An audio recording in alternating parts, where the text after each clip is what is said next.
It's a kind of purity.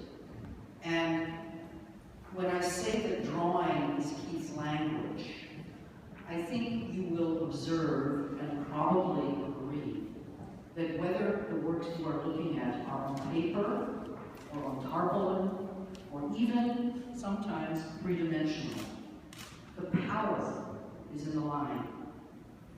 And the line is, as I believe the surrealist poet and writer Brian Gysin said, it is a carved line. Even when it is a two-dimensional work, there's a power and a kind of three-dimensionality because it is so strong and pure. And before I turn the mic back to Dieter, I wanted to just tell you that while all the works in this room, I'm pretty sure, yes, all the works in this room were created prior to the time that I began working with Keith. Nevertheless, I can assure you, oh no, that one, that's true, that one came after, you're right, okay. I can assure you that an experience that I had many more times than once was, I would have a day in the studio with Keith. We would sit down together. We would go over these wonderful, wonderful to-do lists that he made.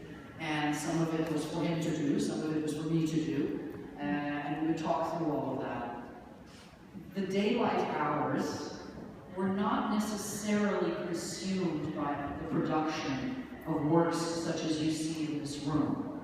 The daylight hours, during the time I worked for him, were really consumed by creating logos, writing to people who wrote to him, responding to letters, talking with galleries about prospective exhibitions, and so on and so forth.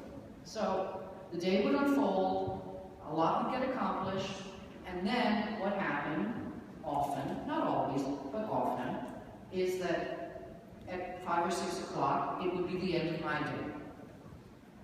I would go home. And when I came back the next day, the studio would be filled with drawings.